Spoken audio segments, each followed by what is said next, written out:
Do you think I know you more than you know yourself? Yes and no. I think Fence sitting. Give me an answer that's not left and right. Give me an answer that's not yes or no. Another season of We Were Fighting Before This. How you been, Yvonne? Honestly, I've been pretty good. Everything has... Still single? Screw you. This podcast is quite simple. Two best friends sit on a couch and yell at each other. I'm Disguised Toast. In my last relationship, at the beginning, I'm like, I kind of wish people can just date. If it doesn't work out, shake hands. And eventually we broke up and tried to shake your hand. I'm Yvonne. But now you know. If he ever does, yell at him back. Or if you really want to make him mad, just sob. Just start sobbing. We need the therapist that. What's your favorite thing about Yvonne? I have to list more than one good thing. No, one was enough. Scale. Okay. I mean, one was already hard enough. Are you kidding me? I was very shy in high school. And honestly, I would be just excited that a girl was talking to me. Even someone like Yvonne. Hey, like Yvonne. I heard poop does come out. That hole will be that big because a baby's head has to fit. It's a Thanksgiving episode. I'm so sorry. See, this is what pisses me off. Like, how do you think you know me better at this point? Because I do. Because what I said ended up happening. And that kills you that I think like this. I'm gonna kill you. I'm gonna kill you. I'm gonna kill you.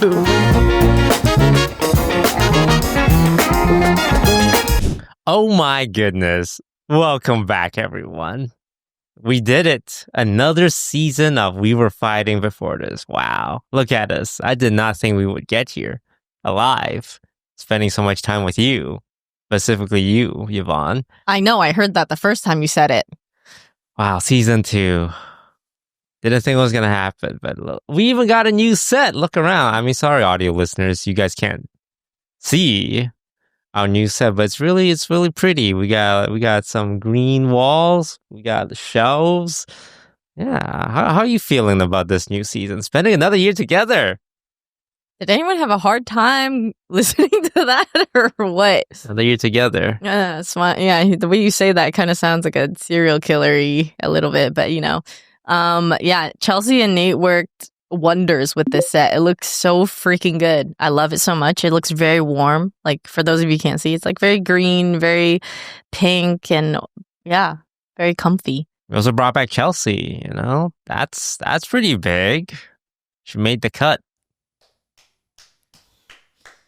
Hey, is this your villain arc for season 2 or what? There's no villain. I'm literally being positive. Literally, it's Chelsea. We were filming the Patreon segment right before this, and you were flaming her 3 times in a row. She counted. I did not flame her. You pointed out, you were explaining Minato from Naruto to her, and I'm like, bro, she's not gonna know. The Patreon. You're talking to Chelsea. And then you were saying Chelsea, and then it's like, so what? She doesn't know. You watch anime, Chelsea? She played fine. Brawl Stars. Can you not?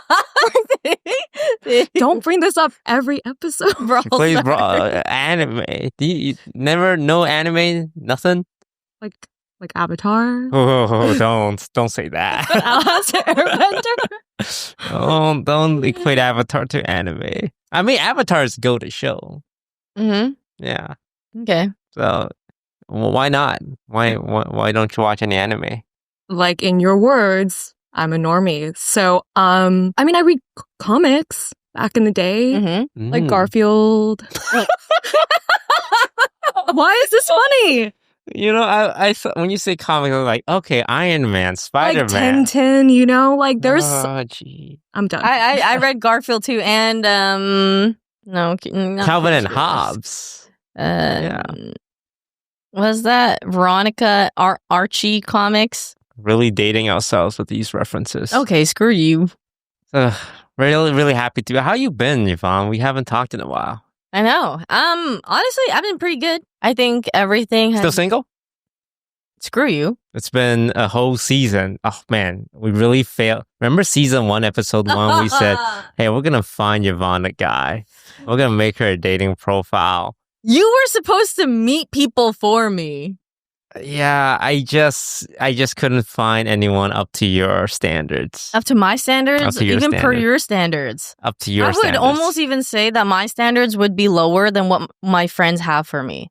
You told me that they have to look like either Jungkook or Timothy I Chalamet did or not Chris say that. Evans. He is doing the thing again where he's trying to make me look bad. No, we did an experiment and we showed you pictures of guys you found attractive You enough to only go out showed with. celebrities, and I no. Steven Yeun's a no. What? No. Sorry, what? What? I'm sorry, what kind of guy do you want? Why are you being offended? You know what's crazy is even during that segment, I said I've mostly find people I meet in real life more attractive, actually. And I said this in the Patreon. You are trying to set me up. So it's been a year, Yvonne. Any changes? No. Not even like your dating life, but your preferences or your bar. We lowering that, year 2? I feel like every year that goes by, you would lower it. I feel like my bar is pretty like in a level state. It's like I want someone who just nice to me, respects me, makes me laugh. How much more should I lower it? Is that really it? Well, what else? Like make a certain amount of money, certain amount of I never fame, had that requirement. attractiveness, but because I feel like a nice guy that respects you, that makes you laugh, would not be that hard to find. That's what you would think, but you have to like vibe with them. So you got to vibe with them. You got to vibe with them. Yeah. You don't just like anybody. What does it right? take to vibe with you? I don't know. You just have to have like good conversation back and forth, and like I don't feel drained from like extended period of time talking to you. Like I want to hang out with you all the time. I think that's hard to find. We changing up the strategy this year? What's the strat gonna be? I don't know. That's what I'm asking. It's like nothing has been working. Yeah, and you know what? Maybe that's fine. Fine. Sometimes I have waves where I'm really good about it. I'm busy, got my friends occupied and stuff. And sometimes I'm like, I just want someone to watch the freaking movies that come out sometimes, or if there's a cute event going on, like Sweethearts Night at Disneyland, or if I just You're bumming me out right now. I'm going to change the subject. just gonna want to watch Worlds with You go to maybe. TwitchCon? No, I didn't go to TwitchCon. Right. We didn't go, remember? Because you said something would happen at TwitchCon. Which something did. What happened? Oh, yeah. Yeah. We don't go to TwitchCon, so Yvonne's like, oh, we're going to get shot. No one got shot, but... Well, it's kind of like if they had a weapon of some sort or something. It's just thankfully they did not. So for those who don't know, there's old news by now, but Emiru, one of the biggest female streamers on Twitch, was doing a meet and greet, and then a guy who wasn't even in her line was just walked past security and staff. Yeah. Was able to run up to he didn't even run up to her. He just strolled up to her. Yeah. And then like bear hugged her and then tried to put his mouth like on her face, neck. He tried to kiss her. Yeah. She screamed, and it was her bodyguard that ended up pushing him away, not even Twitch's bodyguards or any security that they had. Yeah, and it's obviously a big deal, especially because before everyone said, I'm not going to TwitchCon because security is an issue. And then the CEO and Twitch came on and said, actually, we're taking security really seriously this year and we're beefing it up. Nothing's going to happen. And then literally day one, something happened to the biggest streamer and it wasn't even close. Like it wasn't like people running after him, people trying to stop him. The dude just walked up. And not only that, he walked away after. Oh, yeah. He just left. Like nobody stopped him. If I had gone to TwitchCon, my meet and greet would have been the day after. It was supposed to be on Saturday, and I would have to go right after that happened. It's so tough because I want to go to TwitchCon because really after, if you don't have sponsors, as you really go for like the fans and to like to meet and say hi to people that you rarely get to, people who support you.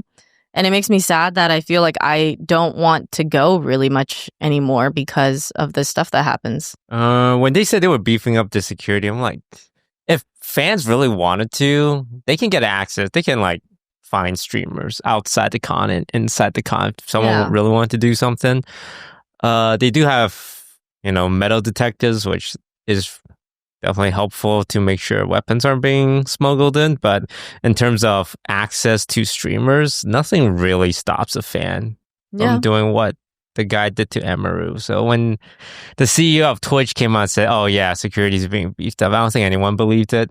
Any big streamer who has been at TwitchCon before, it's like they're not. It's just for show, and then it was for show. In some way, it's not a good thing, but at least maybe after this happened, Twitch might take security more seriously. And the first response when it happened was like, "Hey, this was a lapse. Like, it's not supposed to happen." But then everyone called it out. It's like, what do you mean? Everyone said it was going to happen. And a couple of days ago, the CEO, Dan Clancy, had to come out with a statement and say, "Hey, we're really sorry." He did say that? Because I thought I saw an interview soon after, and he low-key, victim blamed her. Yeah, he got caught off of that, and then they had like another one. Okay. Because I was like, that doesn't give me faith that they're going to do better if the CEO is victim blaming the situation. Yeah, and then you know what our boy Scarra did? Yeah. He made sure Dan Clancy didn't get away from it. So Scarra, so funny. Seeing Scarra on LSF, a streamer on Twitch, just went on stream and said this about the CEO of the platform he's on. It's like, yeah, I don't know, man. I heard Dan Clancy was talking to really young girls at TwitchCon, and this gets clipped and blown up. It's like, CEO of Twitch talking to underage girl headline, and this girl's like, "Hey, it wasn't supposed to happen," and he apologized. But yeah, it was funny seeing Scarra, be part of the viral messaging around TwitchCon when he was just telling a story. He's just like catching his stream up. He's like, "Yeah, like this was the weekend." Yeah, I mean, it is.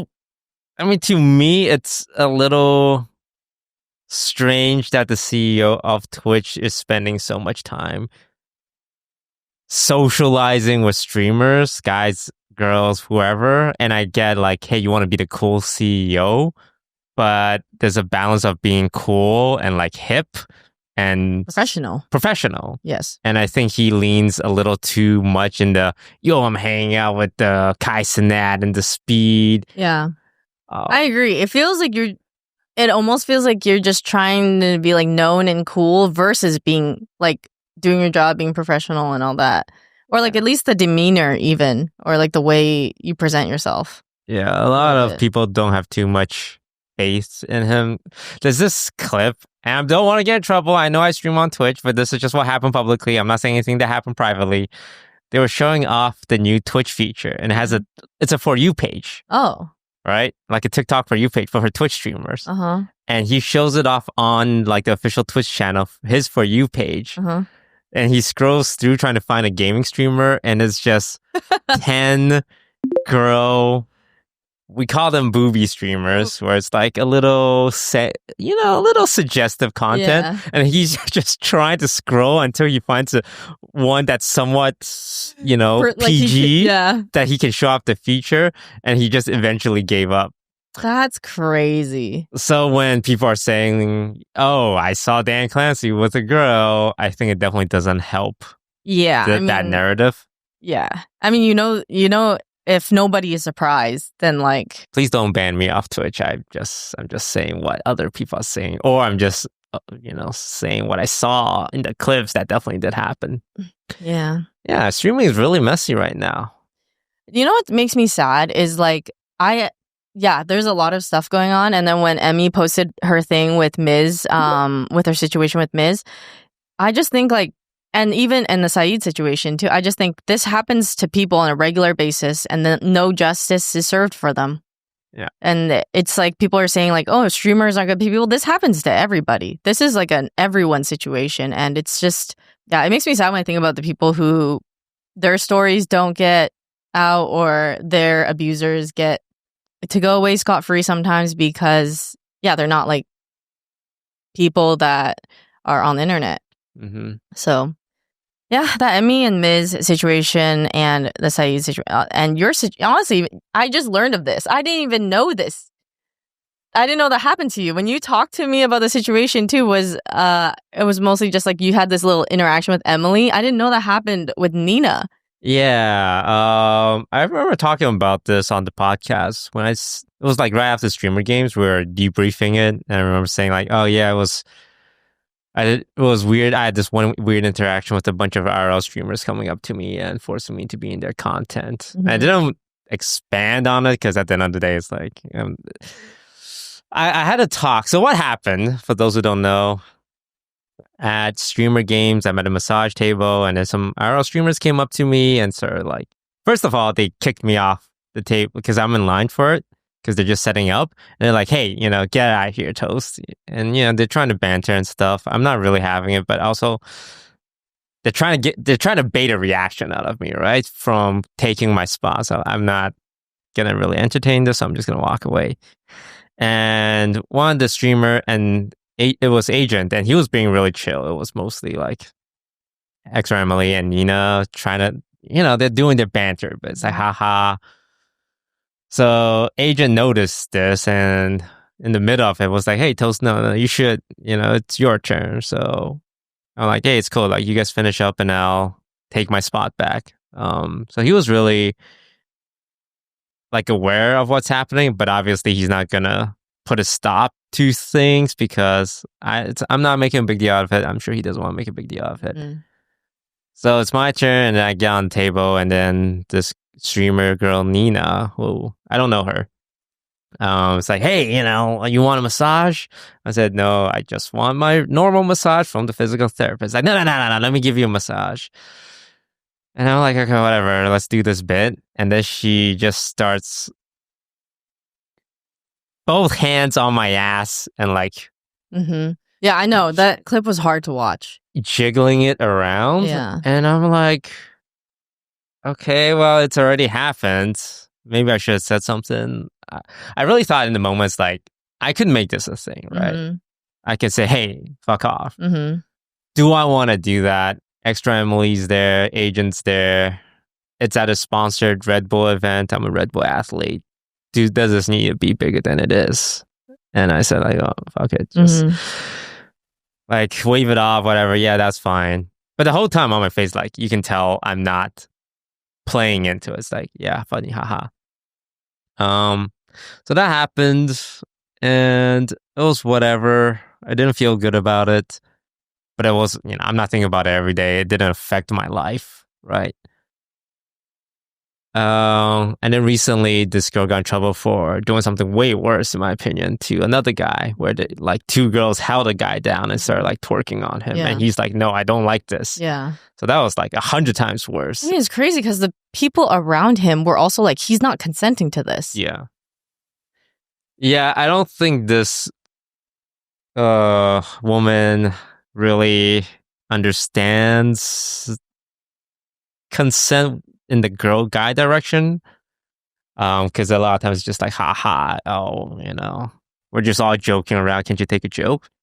Yeah, well, the upsetting thing is also, she said it was embarrassing for you to tell people that you've been sexually assaulted as a man, as a guy. That's such a wrong thing to say. Yeah, it's kind of like she is fully that stereotype that makes men feel like they can't say anything. Exactly. Yeah. And it's like you're literally shaming people for like, how is anybody gonna be comfortable saying anything? Yeah. So I didn't say anything, and then eventually someone tweeted a clip of what happened with me and Nina, because it's all on stream. It was like 3 separate cameras pointed at it, which I'm very thankful for, because unfortunately 99% of all these interactions are not on camera, and then it becomes a he says, she says, which makes it like impossible. So even in my case, like, it's caught on camera, and I said something about it after I tweeted about it. People were still deciphering. It's like, oh, well, actually, you could have stopped it at any time and you did it. I hate that. When people say why didn't you say something at the time? Why didn't you stop anything at the time? Your action and your judgment on what to do at the time does not dictate whether that was right or not. Like, it does not change anything. Yeah. And I think about it, and I feel very good in my defense. Like, I don't have a doubt that what happened wasn't okay. At the end of the day, even if I consented to the massage of like, okay, fine, do your massage, it's not grab both butt cheeks and start jiggling them, right? So you can't even argue that I consented to a massage.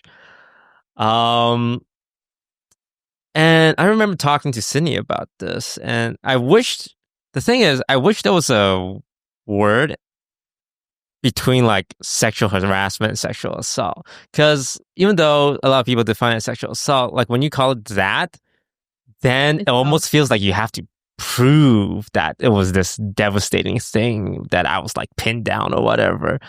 But then I realized I say that it's because I'm trying to appease to the people who want to discredit me.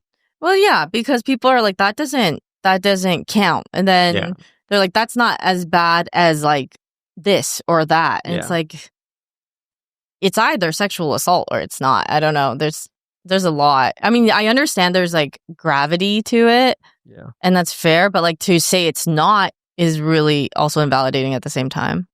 Yeah. So I kind of just approached it as, what can happen? I wasn't happy with it. I was uncomfortable. Am I thinking about it every day? No. Did it change my life? No. But I also didn't want people thinking, oh, what happened was fine. Because I remember that clip was going around and reading tweets like, well, Toe seemed fine with it, so I think she's clear. And I saw that tweet made me want to respond to it. Because it's like, actually, no, I wasn't okay with it. Mm-hmm. Like, whatever you define it as, I don't care. But you can't go around saying I was okay with it because I wasn't. Yeah. So yeah. And I remember thinking, damn, this is like a fraction of what women go through every single day. And I think guys actually have a harder time with it, mainly because we're not used to it. Like, oh, wow, someone tried to approach me inappropriately. This is so uncomfortable. Mm-hmm. And I think for women, because you guys deal with it so often at the club, at wherever, it's sad because it's like, oh, you guys are so used to dealing with it. It's like you probably have all these strategies of like trying to avoid it happening in the first place. And when you do bring things up, everyone's questioning. Everyone's like, oh, you should have said yes. It's not on camera. There's layers to it. It's like some people are like desensitized to it because it happens so often. Like the amount of times I told you, like I had a person run up to me and just kiss me on the cheek at the club or something, or like grab me, and it's like I also don't like doesn't I don't think about it at night and can't sleep or anything, but like it's not okay. It's just more like shit. I accepted that it happens. But anytime something happens for the first time, that's more than that. You're like stun locked. You're in a situation where you've never really encountered it, and you're just like, I don't know what to do. And then the only thing, which a lot of people default to, is actually like normalcy, or try to continue on as if nothing happened. You're like in the middle of processing maybe a little bit. Yeah, I think seeing all that is just super upsetting. The ban was also very upsetting. There's so many things from TwitchCon, and then also with this situation that makes me feel like I wish I could have more faith in the company that we stream on. Mm. Yeah, Twitch has changed. The whole streaming landscape has changed. It's going like very mainstream as well, with the recent Hassan stuff, because that broke containment, and it's just anyone who's kind of in the news, pay attention to the news, would have heard, oh yeah, I heard about some streamer shocking their dog. The vice president today referenced it. Really? JD Vance, he was in an interview and he was talking about, oh yeah, Hassan Piker, well, he's a dog shocker. And it's crazy that the vice president of our country is talking about Twitch drama. And I just feel like streaming and politics have become so intertwined. It's reaching like just mainstream every day. Kanye's West daughter is dressed up as a Twitch streamer for her Halloween costume. Really? Yeah. And IRL streaming has just gotten bigger and bigger. But I feel like a lot of people are also having streamer fatigue. Yeah. With all this drama of like Mizkif and Nina and Hassan and Asmongold, where people are like, hey, I'm just kind of sick of streamers and how horrible they are. I get it, because streaming is everywhere, and it's not that what they did is not bad. It's just kind of like when people say like streamers are bad people, this unfortunately is the entire world. Yeah. There's like, it's everywhere, and it's just more like it's not being broadcasted. Yeah. that Miz situation, hearing that, I actually did not know anything that he did. I only knew that they had like a bad breakup, but I didn't know what happened. And when I learned it, I was pretty upset. And I had an interaction with him like weeks ago also, like at the club, and then afterwards at karaoke.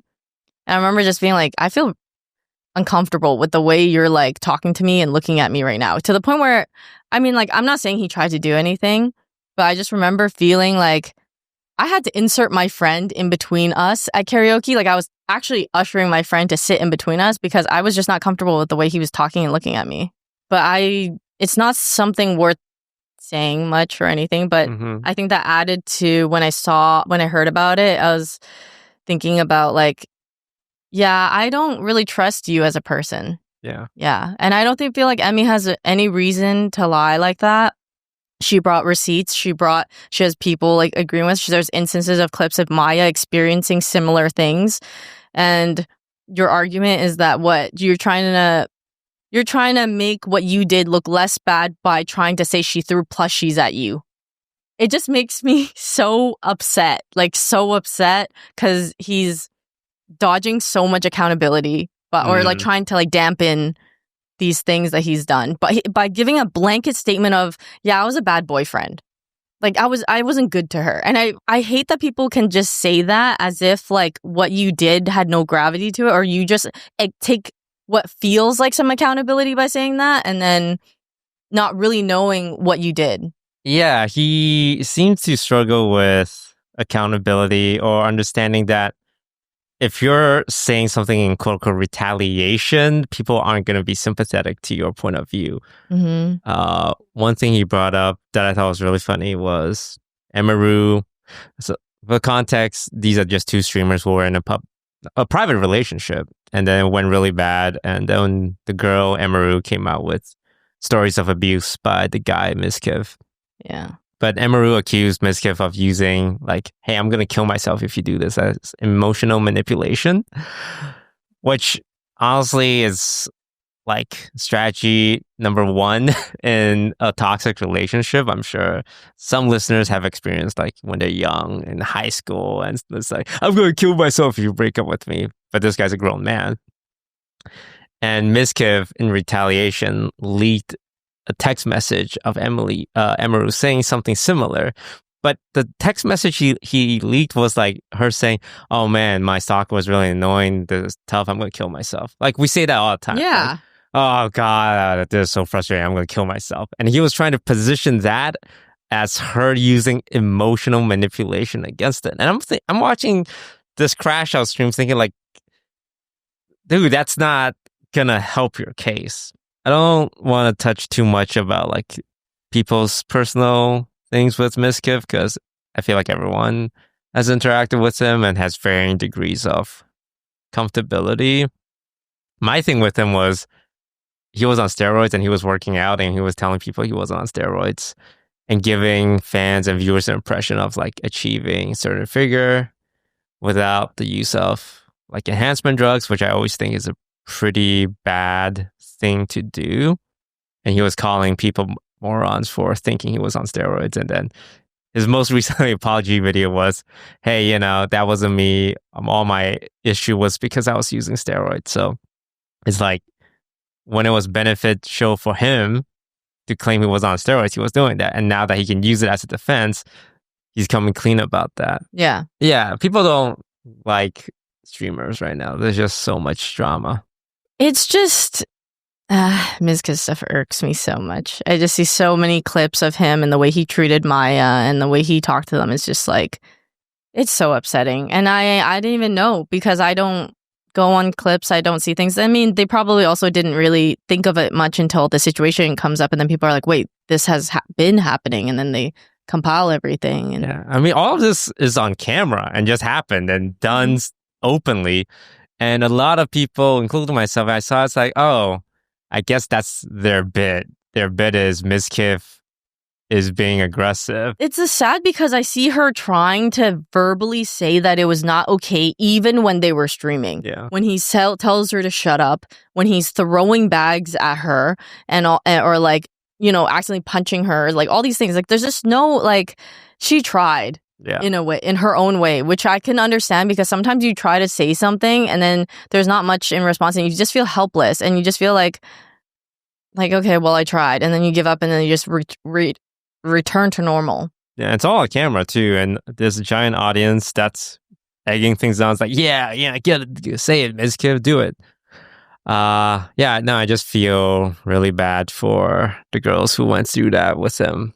But and so it's like, damn, this is really like a universal experience almost. Like it feels like almost so many people can relate to that type of relationship or has gone through something with aggression or violence and all that too. Yeah. Threw me back. What's what happened with you? Yeah. I was giving I was stonewalling, or I was giving my ex we were just in the middle of a fight, so we weren't talking. And so I just like didn't say anything. And then he's like, I'm watching New Girl on my laptop and just letting it play, and I'm just like sitting there like mad, right? So I'm not talking. And then he's like trying to say something to me and I don't respond, grabs my Logitech wireless mouse, sounds like an ad, but like it was just one of like the ones that like had for school at laptop, the one with the great connection and response time. yeah. And he just grabbed it and he just grabbed it and he threw it against the wall just because I didn't reply to you. Like there's no way that, I don't know.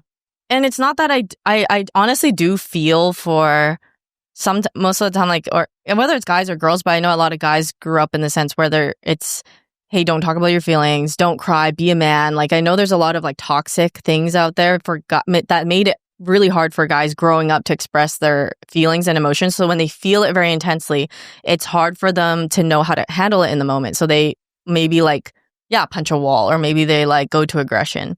And I would not say like, okay, you did that, that's terrible, you're a terrible person, but like at least I would feel better about it if they like went to therapy, if they acknowledge they're aware they have that problem and they want to like do something about it genuinely. Because I feel for both sides, right? It's just, but if you don't care and you know what you're doing and you just continuously do it and you just like don't change anything, that's insane.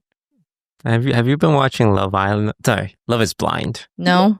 There's this guy on there and he's like a man-child, and all the comments about him is like, oh, this guy needs to go therapy. Because I feel like when guys, they don't know how to express their emotion healthily, and they're upset, they go straight to the throw something, hit something. Yeah. And it's kind of like they regress to like a child. A child. Yeah, it's like I can't get the attention I need or express what's wrong in a good way. So my option is to make a scene, which is usually hitting something. And that's usually the first sign of someone who's like very emotionally immature, right? Exactly like a child. But yeah, your story reminded me of that.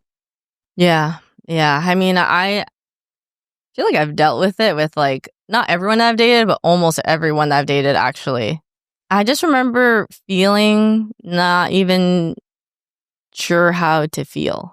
I'm like processing it, or I'm like stun locked at the time. It's like whether they're banging in the car because they're upset, and that scares me. It's like loud. You're banging against like a hard plastic thing. It's making loud sounds. Or you like go to the other side, slam the door. You're like hitting things. It's like, I don't know. I feel sad when I know that a lot of people out there experience the same thing. Yeah. Have I ever triggered those memories with my aggression? And I'm really sorry if I ever did. You never did. It's never even close. Even when I raise my voice and yell at you? Maybe you've done it like once, really. If you've ever raised it like really loud and yelled at me, but I can't remember. I don't think I ever raised my voice at you. I think the loudest would always be in Pico Park. I said, let it go! I think my worst aggression towards you will all be in Pico Park, the game. Yeah. No, there's never been, I would not say like, I don't ever recall. Because if anything, my memory of you was you defending me against that. When, when they punched the gate and broke the cupboard, you were the one who went upstairs and was telling them like, hey, you don't like, you don't fucking do that. Yeah, that was scary. Yeah, that was. I didn't know what I was doing. Yeah, I didn't know. just I didn't know either. I just stood. I remember standing there in the kitchen, like the standing emoji, just being like, "What do I do?" You know, and I'm like, I'm shocked. The cupboard door is hanging by one hinge left or something, and then I just hear the gate being like smashed, and I see blood on hand, and I'm like, are things gonna be okay? And then suddenly it's like we're looking at places to move to in Little Tokyo, and they're sitting on the Scarra's floor. I mean, that was very much a case of like he couldn't express his frustration. Yeah, Because I'm sure he was frustrated, and he wanted to express that and defend himself, but because he couldn't find those words or understand how to diffuse the situation, because I think the way we approached that wasn't very aggressive. It wasn't like, you fucked up, like, you're wrong for this. it wasn't. It was like him having a really hard time dealing with like what was going on at the time. Like, it was a question of like his judgment, which I think he took a lot of offense to, and he wanted to express like his frustration and disappointment in that.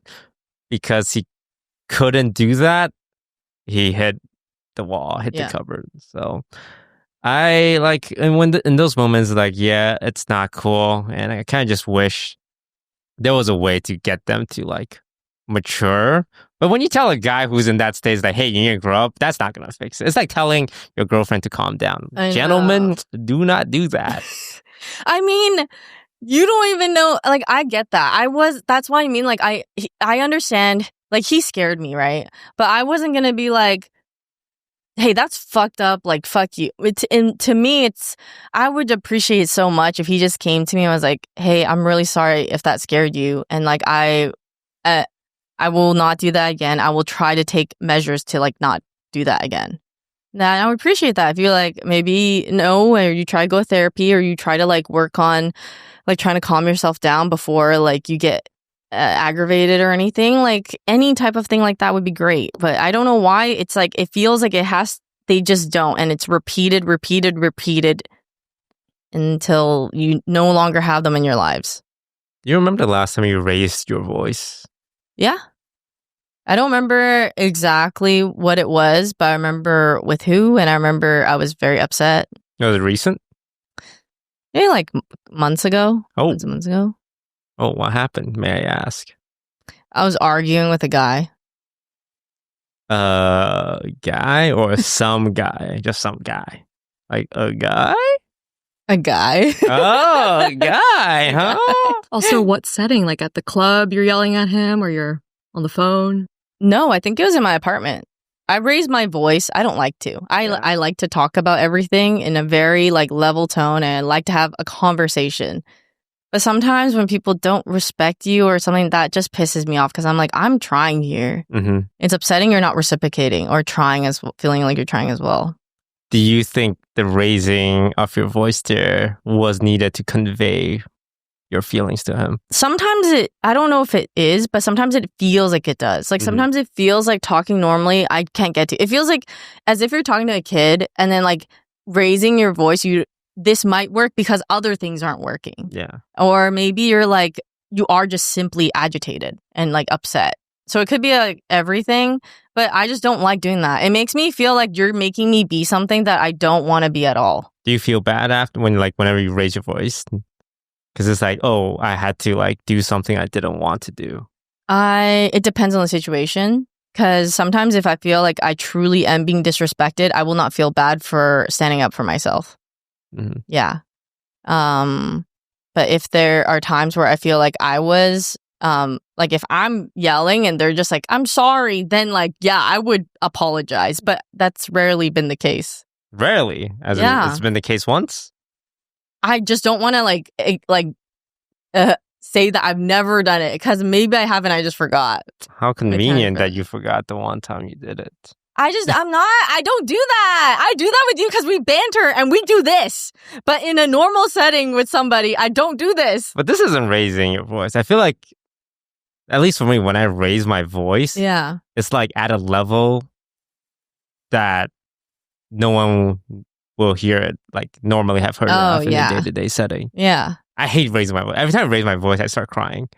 because it's like, oh, I reached a point of emotional frustration. Yeah, like you're up to here, which is Yeah. why you're doing it. And I always feel horrible after because like I probably made them feel really, really bad.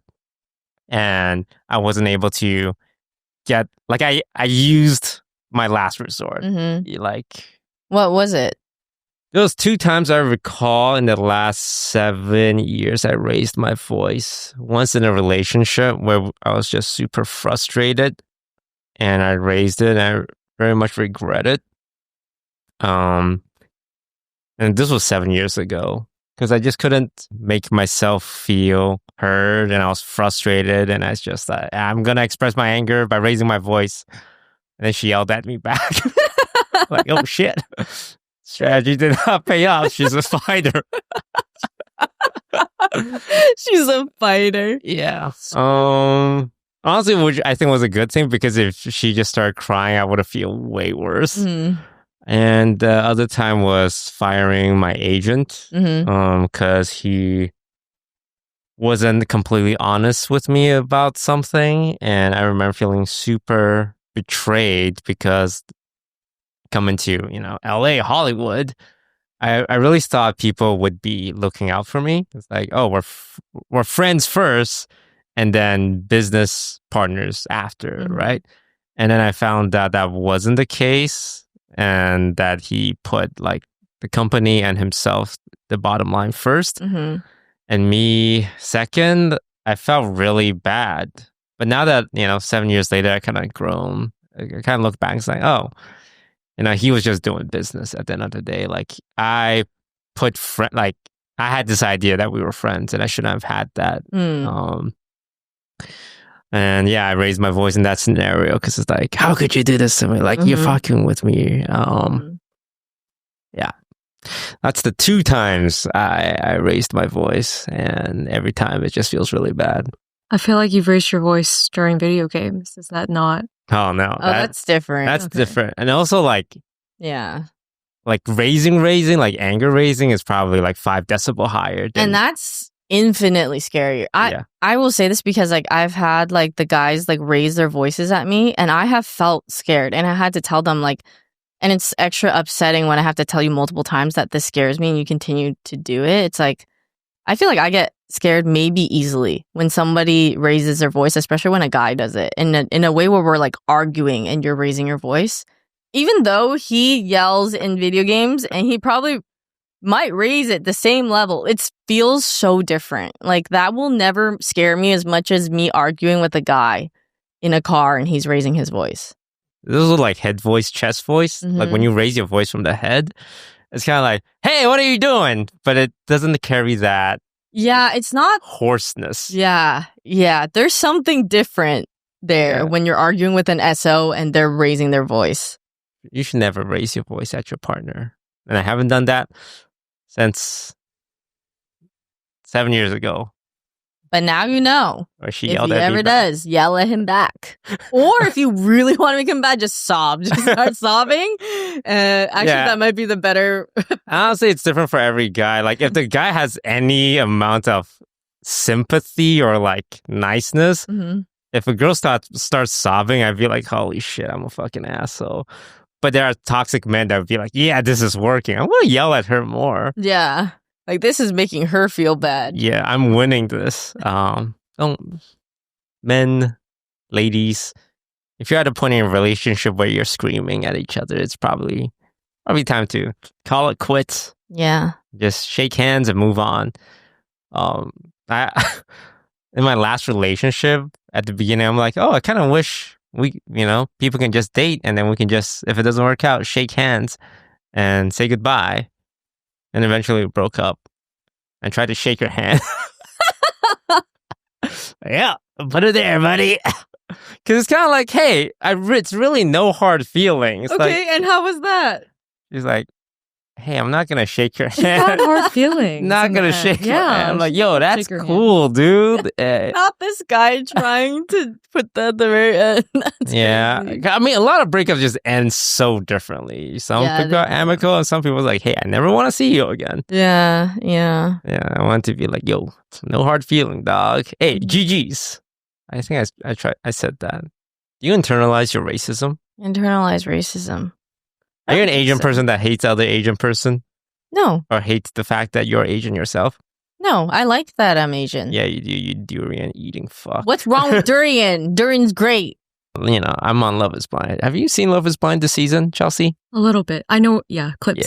Yeah. Did you get clips on TikTok talking about people talking about Love is Blind? The only clips that I've seen were the two Asians in the room finding out that they were both Asian through like subtle asking questions or something. Yeah, so Love is Blind, the format is there's 12 guys, 12 girls, and they only talk to each other through a wall. So you don't know what they look like. Yeah.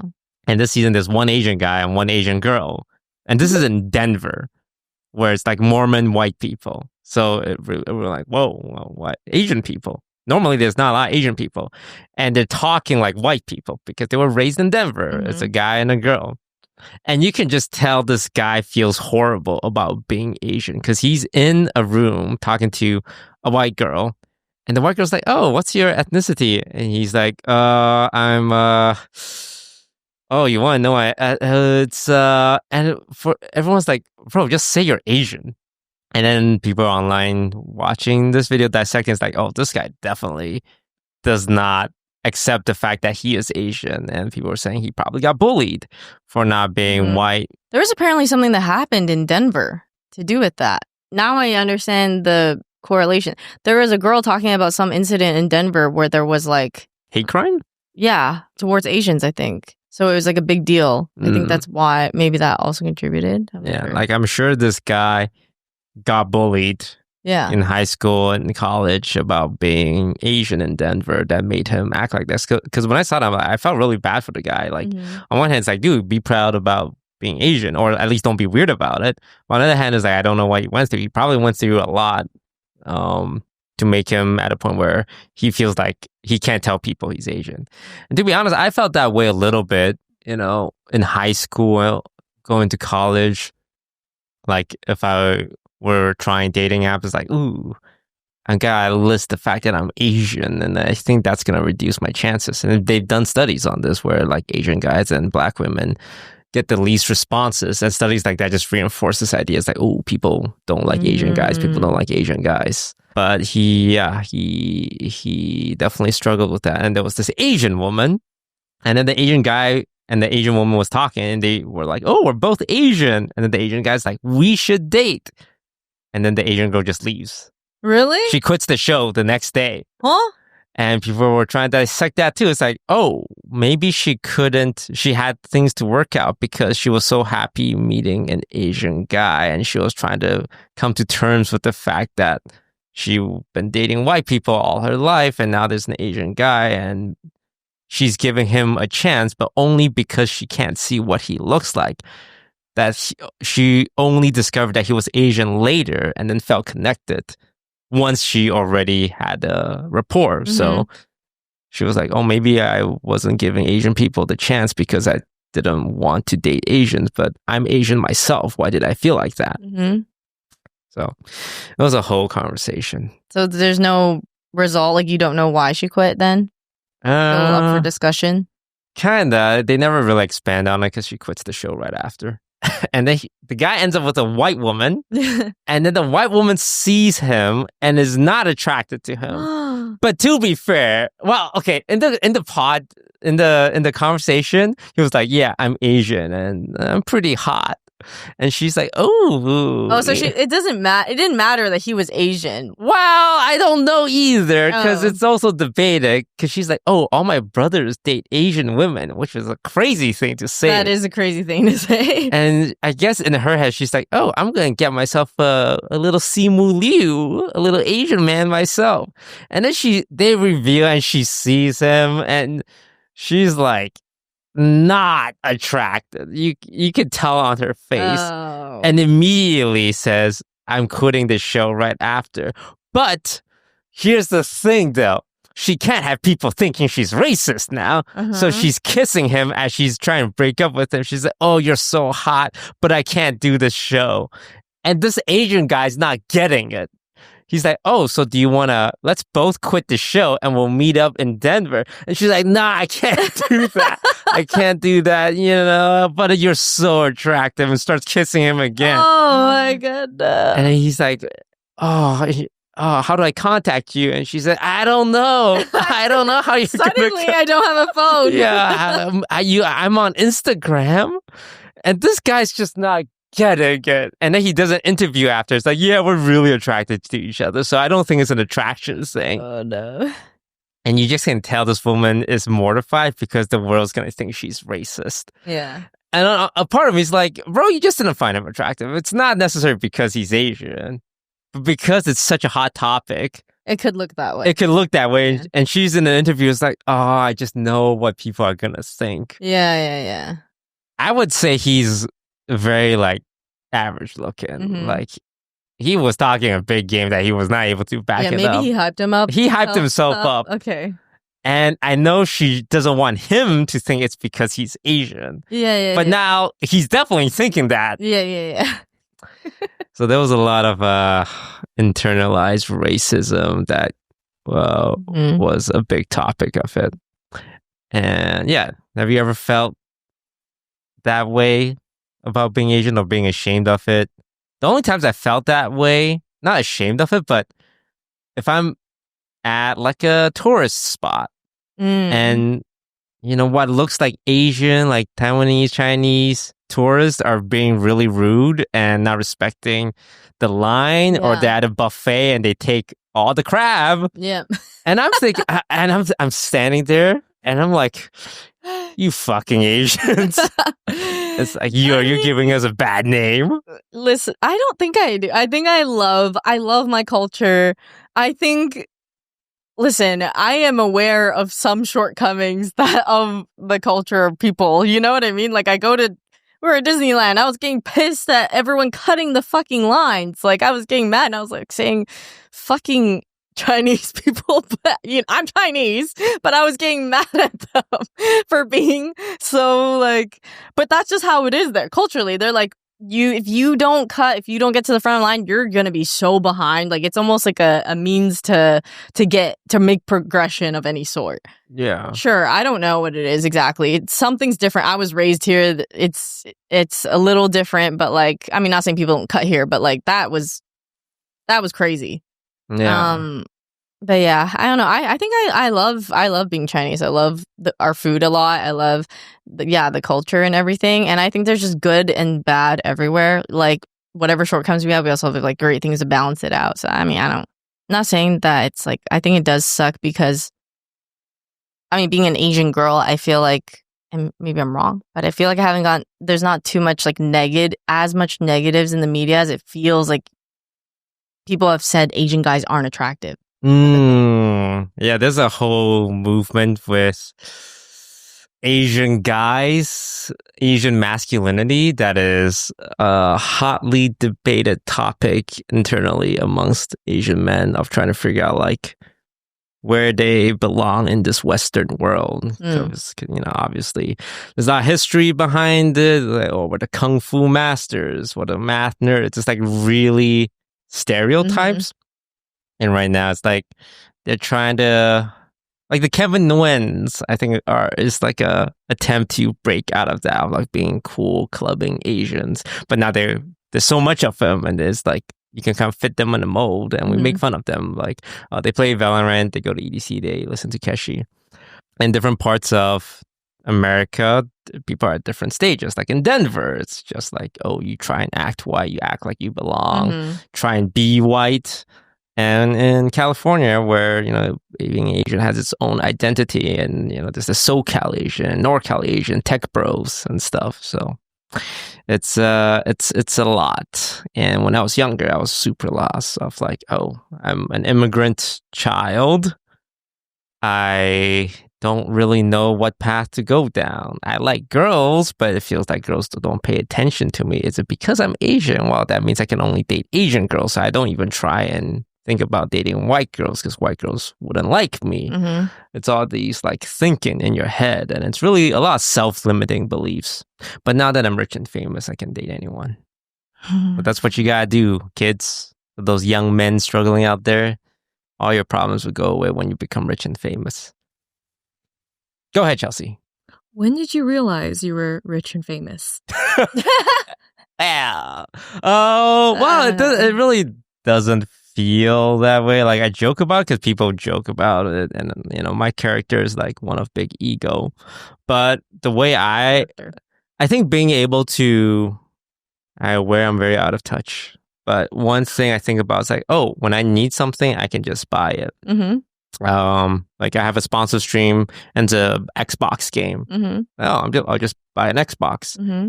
But I remember as a kid, it's like, wow, my friends have the PS2 and I'm on the PS1 because my family can't afford it.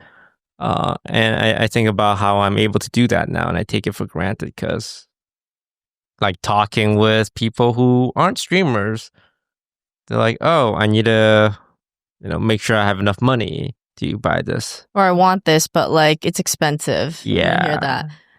Yeah.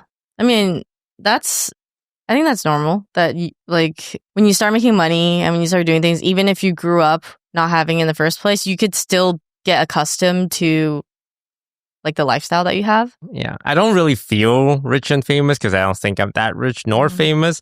It's just when, it's an ongoing joke. I just say it. But my life is pretty much the same as most people in terms of like my living arrangements. Like I sleep on a $70 mattress and people actually flame me for it. It's like, hey, you have so much money and you can't afford a real bed. Mm-hmm. But on one hand, it's like, hey, I still like living the way I was living. Yeah, you just spend your money in different ways. It's like instead of getting like $1,000, couple $1,000 bed, you might spend money on like DoorDash every day or something. Yeah. So there's like a different place where you spend your lots of money type of thing.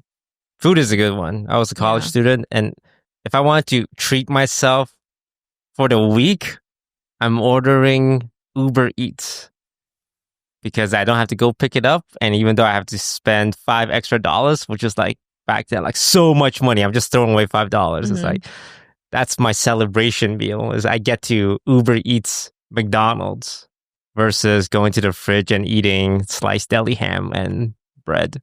Yeah, I think as a student, I was happy if I got to go to T&T and get like the boat sushis at the end that were on sale. And I'd be like, whoa, like this is gonna last me like 2 days, or like I get like 4 meals out of this. That was awesome as a student. Yeah, so that's how my life mainly changes. I get to Uber Eats and not think too much about it. I saw my yearly Uber Eats savings amount. I think my total Uber Eats spending is well over 6 figures.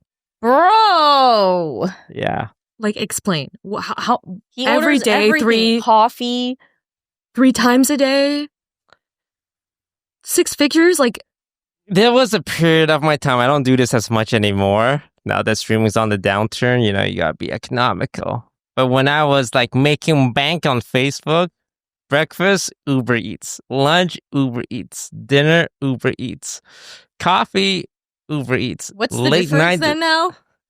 Well, now it's like, I think I Uber Eats 3 times a week. Really? Yeah. What are the other times you go? I eat my rotisserie chicken from Costco. do you actually? Yeah, do you want to see my rotisserie chicken in my fridge? It's in a bag still. He just takes it out, cuts out slices. I open the bag and I just, go in and grab some meat. I'm a simple man. Hey, I honestly do that when I'm streaming and I do have rotisserie chicken and I've shredded the meat and I just eat it from like the bag. takeout. That's thing. where all the juices are. There's the chicken juices. I mean, at least you can make a wrap out of it. You've seen those like carb balance wraps, and then it has protein and fiber, which is really good because the only thing about eating the meat is you don't have the fiber. Putting in a wrap's a lot of work. So what I would do is left hand wrap, right hand fork, go in chicken bag, eat chicken, wrap. Yeah, chicken, you could eat do wrap. that too. Same thing. It all ends up in your tummy. I'm a simple, humble man, but I was spending $300 a day on Uber Eats. So you wouldn't look at the price. That's what I'm guessing, right? Like, you're just like, sounds good. Yeah, I was like, oh, $56 for one Subway sandwich delivered? Yeah, sure, why not? Yeah, look, I recognize my privilege. I recognize that I'm in a position, and I've stopped doing it. In this hard economy for streamers, I walk to the coffee store now, and I buy my $12 cappuccino. Chelsea's face is It's okay. I get it. But I save $5 on Uber delivery fees. Yeah. Service fees, whatever the heck. Yeah. I mean, I cook at home so much, but I pay my thing through Instacart.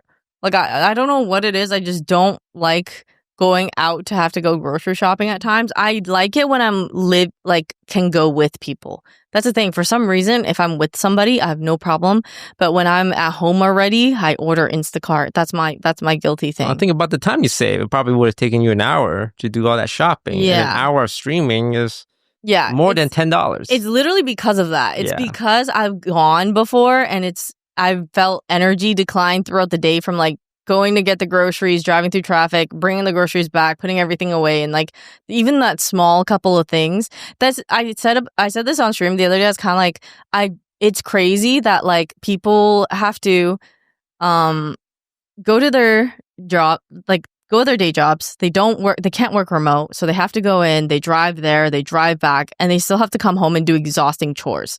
They have to do their laundry, they have to do the dishes, they have to cook. It's like you feels like you're working almost the entire day, and at the end of the day you get maybe like an hour or two to spare to like relax. And then you do it all over again. Like, because for me, I was saying like it's nice working at home or anyone who works remote because at least you can toss your laundry in there when in the middle of the day, whatever the heck, right? But people have to go to work. They have to come home and then do everything afterwards. It is so taxing. You do your laundry? Yes. How often do you change your bed sheets? Apparently, you're supposed to change it. Apparently. Yeah. Guys barely do that laundry. You're telling us we got to change our bed sheets and our pillowcases? I mean, you do it like once a month. What? I mean, I do it once a month. I don't I don't wear that many outside clothes in the bed, though. I don't like. Oh, apparently that's a rule girls have. No outside clothes. I don't mind it, but I always wear pajamas when I'm home. I change and then I go in my bed. What does that affect, though? I'm curious. That's how dirty your sheets and stuff get. That's how I like to extend it so I can watch mine once a month. See, well, I'm not a huge sweater. Like, I don't sweat that much. Like, I feel like once a month is fine for me. Chelsea's cringing right now. I think Chelsea's a once a week kind of girl. Yeah. I mean, you're gonna go in your sleep and like, let's say you didn't like shower at night, right? Like, let's say you're a morning shower. Like, you just, I don't know. I think max 2 weeks, you gotta change it. Oh, Chelsea, do not sit on my bed. Yeah. Are you guys a morning shower person or night shower? Night. Like every night? I take a bath every night. I just lay there for an hour. Do you really? Yeah. Wow. That's my quiet time. I used to do night all the time because it was when I would be out all the time. If I had school, if I had work, I would go out, like come back, shower because you're back from the day of being dirty and stuff. And then I wake up and then I go to work and then come back, shower. So it'd always be at night. But ever since I started streaming or working from home, I don't shower every day because sometimes I just don't leave my house. I'm like at home in my pajamas. Like I don't feel like I excrete also a lot of like sweat or disgusting stuff, I guess. I will always, if I sweat that day, if I exercise, like if I went to go play pickleball, if I went out. But yeah, I don't, when I'm at home for like 3 consecutive days in a row, no. I do this thing where I turn on the shower and lay on the shower floor for 30 minutes. Oh, I was there one of the times you did that, but you were sad, so that was a little different. Is this real? And she saw it. He was in, it looked really, wait, don't, it looked really dramatic. What was this? This was at the Crescent House, and you were in a robe for whatever reason, and the shower was going, and you were on the floor of the shower, and you were just like, I don't remember what you were. Why were you in my room? I don't know. It wasn't just me. I think like maybe Scarra came in to look too or something, but we were like, you're in a robe. Okay, you weren't naked, but there's shower pouring down. You're sitting there like very tragic looking. Wait, like with like swim trunks? or something? I don't remember. I'll be so I did not see anything, I'll have you know. But he was just like saying, Was this maybe this was after a shoot and I had to like get like the oatmeal off me. Maybe it was a slime shoot. I don't think so. I feel like you were going through something. I don't remember exactly. You reminded me of a story at the Crescent House. What? And what I'm gonna say is gonna sound really gross and disgusting, but I'm gonna fess up. And I think this is gonna change how people look at me, so just everyone prepare for this. Hey, sometimes sharing is a choice. There was one time. It was late at night.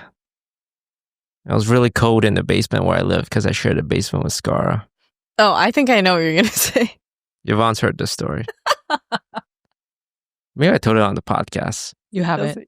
I had to pee Well, we don't know this. really badly. But it was so cold.